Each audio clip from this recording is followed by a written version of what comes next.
এই মুহূর্তে সাধারণ কর্মী তাদের আবেগ প্রচন্ড গরম, এই গরমকে উপেক্ষা করেও এই যে মহা র্যালি, কয়েক হাজার বাইক নিয়ে র্যালি হচ্ছে আনিসুর রহমান বিদেশ মহাশয়ের সমর্থনে সহায় অঞ্চলের বিস্তীর্ণ এলাকা জনস্রোত চলছে। আপনারা দেখার চেষ্টা করবো আনিসুর রহমান বিদেশ মহাশয়ের সমর্থনে জনস্রোত দেবগঙ্গা বিধানসভার সহায় অঞ্চলের বিস্তীর্ণ এলাকায়। আমরা এই মাত্র ঢুকছি, এখন ছয় শেখপুর অঞ্চলের দিকে যাচ্ছি, রওনা হচ্ছি। বিদেশা টিম আছে, বিদেশার সামনে আছে এবং আমাদের লড়াইটা হবে দেওয়া 120 নম্বর বিধানসভা নির্বাচনে আছে ভার্সেস মিন্টু সাজি। এই বাপ্পারটাকে আমরা উৎখাত করে দেবো দেবগঙ্গা থেকে। আইএসএফ নামে যে সমস্ত জায়গায় সিট দেওয়া হয়েছে তাদেরকেও আমরা উৎখাত করবো সারা পশ্চিমবাংলা থেকে। তৃণমূল কংগ্রেসের কর্মীদের বক্তব্য আপনাদের সামনে তুলে ধরলাম। আপনারা দেখছেন উজালা বাংলা নিউজের পর্দায়। আপনার চোখে খুব উজালা বাংলা নিউজের পর্দায় চোখ রাখুন।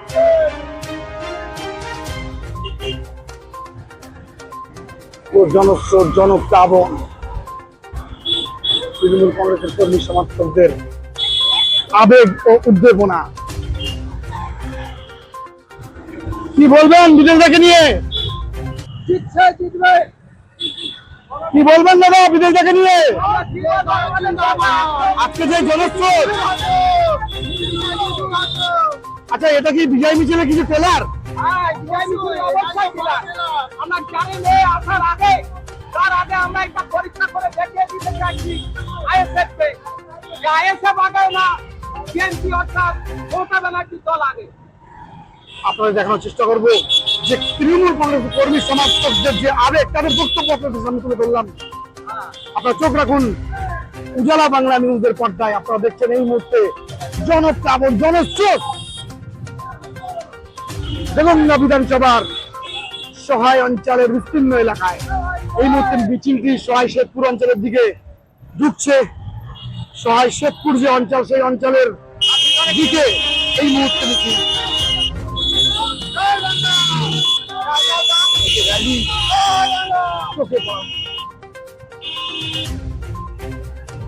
আপনারা দেখছেন উজালা বাংলা নিউজের পর্দায়, সরাসরি দেখানোর চেষ্টা করবো।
মা বোনেরা ফুল বর্ষণ করছেন ভয়ের ছেলে খেতে।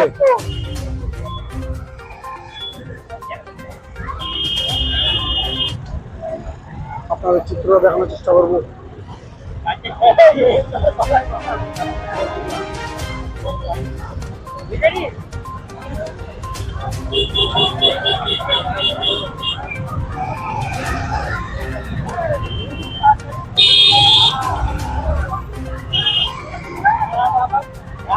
गाड़ी खाली है तो नहीं जाएगा।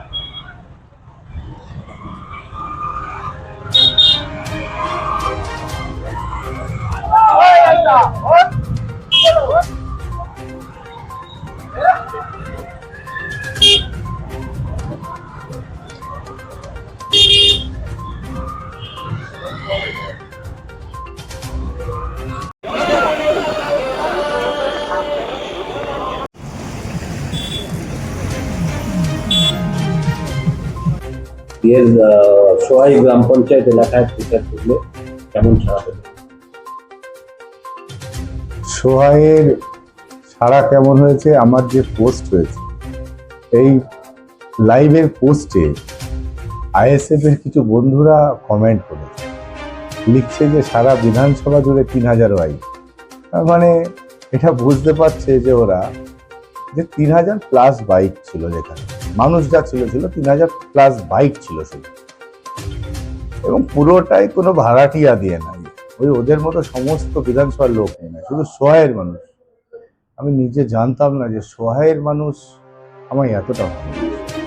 আমি দীর্ঘদিন সোহাইয়ের সঙ্গে জুড়ে ছিলাম না। আমি ক্ষমা চেয়েছি সোহাইয়ের মানুষের কাছে যে আমার দুর্ভাগ্য যে আমি আপনাদেরকে আমার সান্নিধ্যে আর নিতে পারিনি, বা আমি আপনাদের সান্নিধ্যে দিতে পারি। তো স্বাভাবিকভাবেই যে খামতি বা ঘাটতি রয়ে গেছে বিগত 10 বছর সোহাইয়ের মানুষের সঙ্গে যোগাযোগ না থাকা, এবং কেন ছিলাম না সেটাও সকলে জানে। ওখানকার যিনি নেতা, এখন বর্তমানে আইএসএফ এর ক্যান্ডিডেট, উনি যেহেতু ওই অঞ্চলের মানুষ ছিল, ওখানে আমি খুব একটা যেতাম। এই 10 বছরের যে খামতি বা ঘাটতি আছে, আগামী 5 বছর সেগুলো সব ঋণ সুদ সমেত আমায় ফেরত দিতে হবে সোহাইয়ের মানুষ। আমি ঋণী। বাড়ি ওখানে বলি কি আলাদা করে প্রতিটা অঞ্চলের ক্ষেত্রে মানুষ, মানে আপনি আমার যদি হাল দেখেন বুঝতে পারছেন, আমি সকাল থেকে রাত পর্যন্ত রাস্তাতেই আছি। মানুষ চাইছে একটাবার বিদেশ আসুক, এক ফোঁটাবার আমাদের সঙ্গে দেখা করে যাক, আমাদের দোয়া নিয়ে যাক। আর আমিও মন থেকে চাইছি মায়েদের, আমার বোনেদের, আমার চাচা কাকু জ্যাঠাদের সবার একবার করে দোয়া আশীর্বাদ নিয়ে আসি সব অঞ্চলেই। তো এখন আবার বেরিয়ে যাব কোটরা করে কদমগাছি পরে আবার নুরনগর, চলতেই আছে। দেখলাম আপনার গাড়ি যখন যাচ্ছে তখন জয় শ্রীরাম বললেন, কেউ দিয়েছে দাঁড়িয়ে থাকা দর্শক, তার সঙ্গে কি বলবেন? কিচ্ছু অনুভূতি নেই।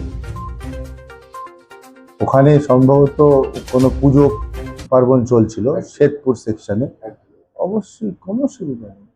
জয় শ্রীরাম তো কি হয়েছে? আমরা বলছি জয় বাংলা, এটা আমাদের জয়ধ্বনি, ঠাকুর দেবতাকে সামনে রেখে জয়ধ্বনি দিচ্ছে, কোনো সমস্যা নেই। জয় শ্রীরাম বললেও ভোট চলে যাবে জোড়া ফুল প্রতি। জয় বাংলা শুনে রেখে যাচ্ছে, তো রেগে আরো পাগল হয়ে যাবে, আরো পাগল হয়ে। নওশাদ সিদ্দিকী যদি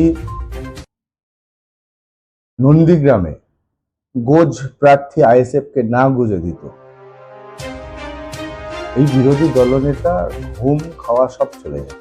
নওশাদ সিদ্দিকী কিছুটা হলেও এই বিরোধী দলনেতা জেতার পথটা একটু তৈরি করেছে, কিন্তু ওখানে তৃণমূল কংগ্রেস মাটি কামড়ে আছে, জিতবো আমরাই। আগামী 22 তারিখে একেবারে গ্রাম পঞ্চায়েতের যে মাঠ রয়েছে তার আগে একেবারে র্যালি করবে। কোনো শক্তি প্রদর্শন করার, আলাদা করে দেখানোর কিচ্ছু নেই। দেগঙ্গার মাটি তৃণমূল কংগ্রেসের দুর্জয় আছে। দেগঙ্গার মাটি 2011 সালে মানুষ, তৃণমূল কংগ্রেস, মমতা বন্দ্যোপাধ্যায় নিজের অন্তর থেকে মেনে নিয়েছে, নিজের মননের স্বপ্নে নিয়ে নিয়েছে। স্বাভাবিকভাবেই আলাদা করে শক্তি প্রদর্শনের জায়গা নেই। আগামী 22শে এপ্রিল যে সভা হবে, সেই সভা বলে দেবে যে দেগঙ্গা আগামী দিনে কি হতে যাচ্ছে। আগামী 22শে এপ্রিল দেগঙ্গার চিত্র পরিষ্কার হবে। বিজেপি দাবি করছে তাদের হিন্দু ভোট পোলারাইজেশন হবে, হিন্দু ভোটগুলো এক জায়গায় করবে। আইএসএফ এবং তৃণমূলের ভোট, মুসলিম ভোটগুলো ভাগ হয়ে ওরা মাঝখান থেকে যেতে আসা। বিজেপি দিবাস্বপ্ন দেখছে দেগঙ্গার মাটিতে টুডে টুমরো এভার নেভার কোনোদিন আসবে, বিজেপি কোনোদিন ক্ষমতায় আসবে। স্বাভাবিকভাবে ওরা ওদের ভোটটাকে ধরে রাখতে চাইছে। পার্লামেন্ট ইলেকশনের সময় একটু কাজে টাজে লাগে, যেহেতু 7টা বিধানসভা নিয়ে হয়, ভোট ব্যাংকটাকে ধরে রাখার জন্য করছে। স্বাভাবিকভাবে বিজেপি কোনো ফ্যাক্টরের জায়গায় নেই। আমরা মানুষকে পরিষ্কার অ্যাপ্রোচ করছি, কোনো সাম্প্রদায়িক দল, চাই সে বিজেপি, চাই সে আইএসএফ, একটা কট্টর হিন্দু, কট্টর মুসলিম, এই সাম্প্রদায়িক শক্তি যেন মাথা চাড়া দিয়ে না ওঠে, তাহলে ক্ষতি হবে, আমাদেরও ক্ষতি হবে, আগামী প্রজন্মের ক্ষতি হবে। লাস্ট কোশ্চেন, আজকে মূলত সহায় পঞ্চায়েতে 2,500 উপর বাইক প্রচন্ড গরম উপেক্ষা করেও তারা 2 ঘন্টা 40 মিনিট ধরে প্রচন্ড গরম উপেক্ষা করেও তারা উৎসবের মেজাজে ওখানকার সাধারণ তৃণমূল কংগ্রেসের কর্মী সমর্থক বলছে যে আমরা এটা এই যে আমাদের বিজয় র্যালির ট্রেলার কি বলবো? দেখুন, আমি আবার বলছি, সহায় অঞ্চলের তৃণমূল কংগ্রেসের মানুষ যারা, তারা দলটা যে মমতা বন্দ্যোপাধ্যায়কে দেখে করে এবং জোড়াফুল প্রতীককে সামনে রেখে করে, এই চিত্রটা আজ আবার একবার পরিষ্কার হয়েছে। এবং সহায় নিশ্চিতভাবে তৃণমূল কংগ্রেসের অনেক পুরনো দিন থেকে ক্ষমতাতে রয়েছি আমরা। সহায়ের তৃণমূল কংগ্রেস অত্যন্ত শক্তিশালী এবং যত দিন যাচ্ছে, সময় যাচ্ছে, মানুষের কাছে স্পষ্ট হচ্ছে যে যারা মমতা বন্দ্যোপাধ্যায় যাকে মাটির থেকে তুলে একটা চেয়ার, একটা পদ, একটা নাম, একটা যশ, একটা খ্যাতি দিয়েছে, সে যদি মমতা বন্দ্যোপাধ্যায়ের সঙ্গে বেইমানি করতে পারে, মমতা বন্দ্যোপাধ্যায়ের সঙ্গে গদ্দারি করতে পারে, তাহলে সে মানুষের সঙ্গে বেইমানি গদ্দারি করবে না, তার কোনো নিশ্চয়তা নেই। আমায় যদি আমার সতীর্থ কেউ বিপদের সময় আমায় পাশে দাঁড়ায়, আর আমি যখন সুযোগ পাবো তখন আমার সেই সতীর্থকে ছুরি মারবো, তাহলে আমার থেকে বড় বেইমান গদ্দার কেউ হতে পারে না।